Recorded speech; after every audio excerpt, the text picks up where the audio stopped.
Now we are going to talk about the last point or the last video of this topic number first of semester 2. And here we are going to talk about body or substance of the letter. Already we have discussed about this, and there is no need to discuss again.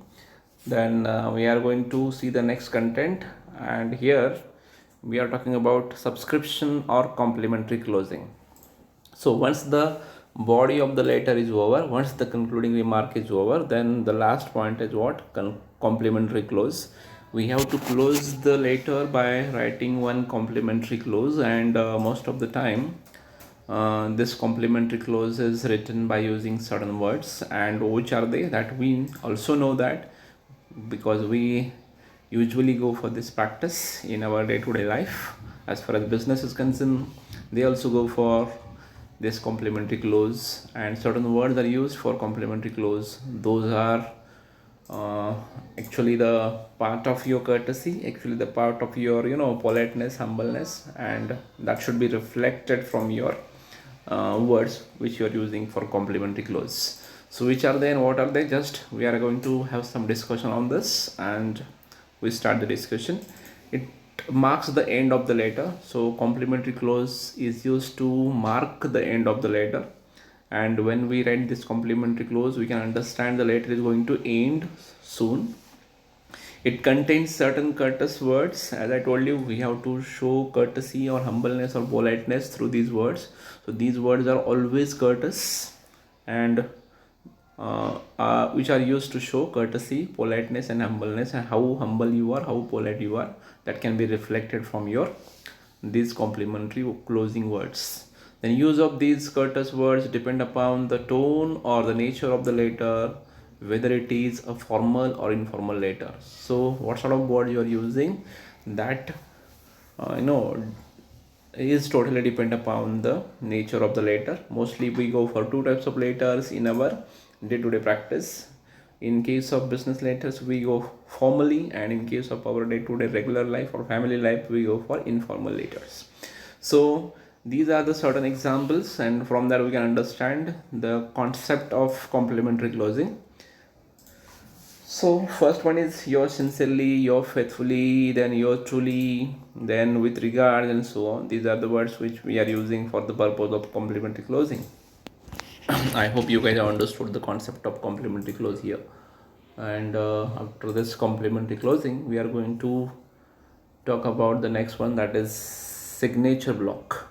Once the complementary clause is written, then the person who has written the letter, or the writer has to put his signature after writing complementary closing line. So his signature is expected, and whenever he will put his signature over there, that becomes signature block. The complementary closing line is followed by the signature block, which includes your signature, name, and title.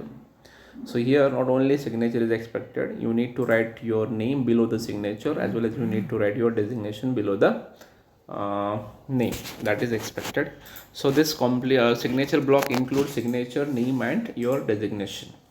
Every letter must end with signature to give authenticity to the information. So there may be a question in the mind of you guys, why signature is expected? Because whenever you put your signature, it becomes more authentic. And if signature is not there, so no one can trust on this, no one can use that letter as a proof or as a reference in future. So once the signature is made on the letter, automatically it becomes authentic information, authentic letter, and people will trust on this. An unsigned letter is of no consequence. So as I told you, if you do not sign over there, it becomes an authentic letter.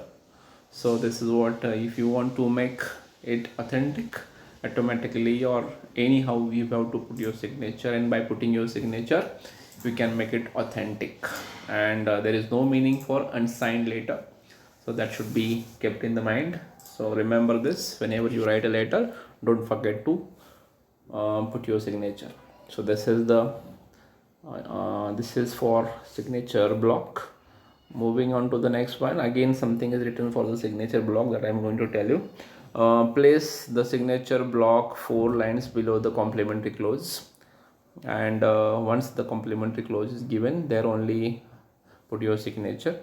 If your name leaves the readers in doubt, include the courtesy title indicating gender with or within parenthesis in the signature block. So here what they have been talked about, so just put your signature, as well as don't forget to write your name, and at the same time write your designation, so that designation and name should support your signature. And the person who has written his name, that will also responsible for the signature also. So this way the signature block is done. So just go through this example. Here I have given the example of signature block. Once we done with complementary clause, then leave some spaces, then write your name, and leave some space to put your signature. So name of the person is expected here, and below the name of the person, a designation of the person is also there, should be there. And when we do this, it becomes your signature block. And from by looking at this, you can understand what sort of signature block should we have.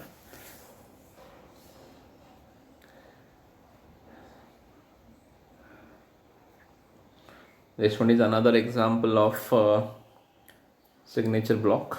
From that also you can understand. Look at this in a careful manner, understand how it can be written. Now there are certain additional elements of business letters that I am going to highlight you. Basically whatever we have seen, those are sufficient, but there are certain additional elements which we need to focus while writing business letters, and those are noted down here. The first one is addressee notation, attention line, subject line, enclosures, copy notation, mailing notation, postscript. So these are the additional elements which we are discussing, and one by one we will discuss. Look at this addressee notation. Notation generally appears a double space above the inside address in all capital letters. So here we are going to talk about addresses notations. So when you want to write this, just go for double spacing, and if you want to mention their address, then write that particular address in a capital letters.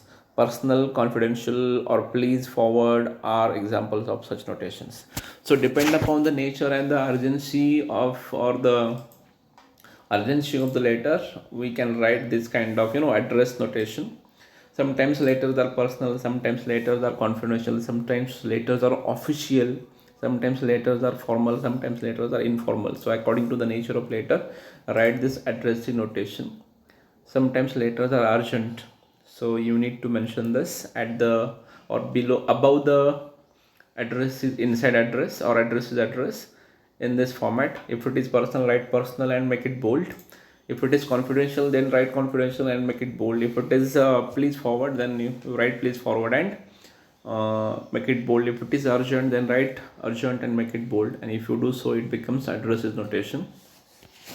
So this way you can make this addresses notation while writing business letter. Then this one is an example of addresses notation, how it is done. First of all, they have written confidential, and then they have written the inside address is address. So if you do so, it becomes addresses notation. Then attention line, this one is the most of the important aspect of our most important aspect of the business letter, and here we can understand the importance of this line. So if you want to make it if you want to get the attention of the reader, so this line should be written, and this particular line will talk about the entire information which is written in the business letter in a brief manner. So if you write this, it shows or it increases the importance of letter. So this is what this letter line is sorry this is what this line is written, and it will get the attention of the reader. This is what this line is called as attention line. So this one is an example of attention line. You can say this.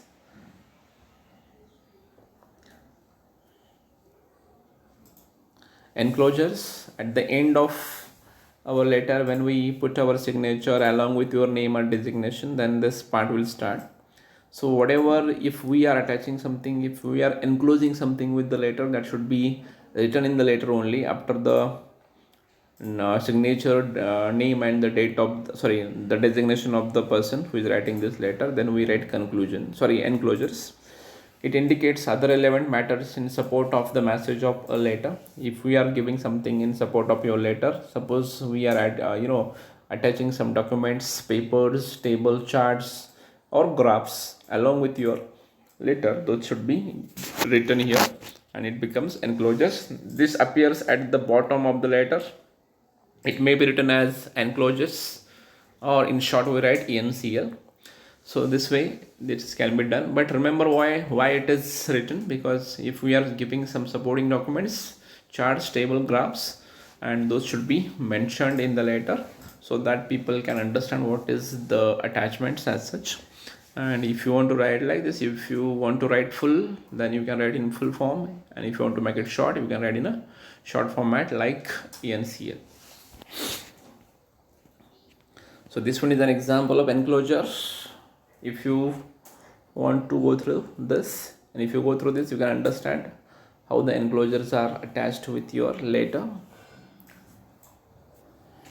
I hope you guys have understood how the enclosures are written.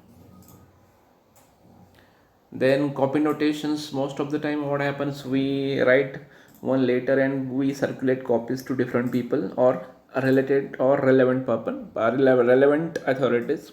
So in that case, copy notation is must. Suppose I am writing one letter and copy is given to certain people. So in that case, this copy notation is done. One example I want to give you here. Suppose I am writing one letter to the principal of the college, and at the same time, if I want to give these copies to the vice principals of the college, then I have to write copy notations, and it becomes, and in short we call it CC. So it indicates the same message copies sent to various persons. If you want to pass this to different authorities, then it can be written. Then it is mentioned against CC, means copy circulation, stands for courtesy copy or copy circulation. Then recipients are listed in the order of rank if they hold different ranks, or in alphabetical order if they hold equal ranks. So see, according to their ranks we have to send it. For example, here we have to think about higher rank first, then below that, like that, or accordingly we have to send it. Or if they all are at equal rank, then we have to maintain alphabetical order. So you need to understand the hierarchy first before going for CC, that is courtesy copy or copy circulation. And if it is if if they are not from same rank, then we have to go for according to the hierarchy. And if they all are equal, then we have to make alphabetical order and we have to go for CC here, and this is called as copy notation. I hope you understood. So this one is an example of copy notation, how it is written. Here they have followed the hierarchy. First of all, chairman, then chief executive, chairperson, vice chancellor, pro vice chancellor, director, and directors. So here we can see the example of copy notation in a precise manner. I hope you guys have understood this, and there is no question as such as far as this copy notation is concerned. Mailing notation, again this one is one more sort of notation that we also use in case of mailing. So it is placed at the top of the letter above the inside address on the left hand side. This mailing notification is always written on the top side of the inside address on the left hand side. By registered post, by courier, by speed post, etc. generally appears in the capital letters to catch the attention. The same notation also appears on the envelope. See why this one is written, because we want to catch the attention of the reader, whether the letter is sent by what sort of means letter is sent by what sort of methods of posting. There are different methods of posting the letter. Sometimes we send our letter by simple post, sometimes we go for registered post, sometimes we go for speed post, or in private also we go by sending the letter by courier. So these are the mailing notations, and whatever method of sending the letter we are using, that should be reflected just above the inside address. And similarly we also write on the envelope. And why it is written, just we want to catch the attention of the reader so that he or she can understand the importance of the letter. And this is what this mailing notation is done. I hope you guys have understood. Then the last point of this particular topic or this video is postscript. Sometimes what happens, we finish the letter, we do everything, we write enclosures and all, and after that we remember something, or we realize that something is missing, that actually I wanted to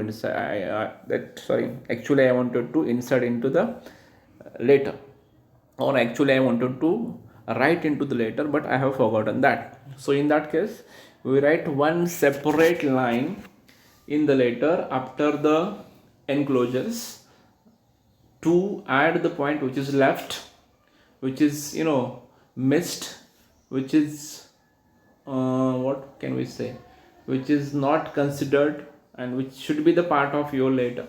So that should be written after the enclosures by writing p.s. in short, or by writing in full format postscript. In Marathi we call it taza kalam or tak. Tak म्हणजे पेंड्याचं नाही आहे. So this is what we write, and this way we go for it, and whatever portion we have left, that we try to include, and if we do so, it becomes postscript. So messages or matters included in a letter at the end, which is afterthought. Additional information typed on written after the letter is fully completed is called as postscript. And it is written in the case of unplanned and unprepared with hurry and carelessness. So most of the time we are in hurry, and we are a little bit careless, and in that case it is written. Just what you guys have to remember in a simple manner. So if we forget something to write in the letter, and if we realize at the end when we are done with our letter, and that is also written in the letter at the end by writing this, and this is called as postscript, or in short p.s. So this is for postscript. I hope you guys have understood. And now there are again two more lines for postscript. Avoid postscripts as they convey an impression of poor planning. So mostly don't prefer to write postscript. Always avoid postscript, so that you can show that you were totally planned for writing the letter. And if you add postscript, it shows that how you are not good in planning of your business letter. It creates a bad impression in the mind of reader. So try to avoid postscript, but in case of emergency, in case of no option, then you can go for postscript. But postscripts are not appreciated, remember. You can use them in sales letter as a punchline, but not every time or in every letter, remember. So I think this one is a last point, and most of the point we have covered. Instead of saying most of the point, I must say that we have covered everything of this topic number first of semester 2 of business communication 2, and I can officially declare this topic number 1 of semester 2 of business communication 2 is finally over. So here we have done with everything. So in last lecture, or in this last video, what we have done, we have seen the skeleton, ramification, layout, or skeleton or structure of business letter in a thorough manner. I hope you guys have understood. If not, ask me your doubts and queries by using this online mode. Till then, just enjoy and keep studying at home. Thank you so much.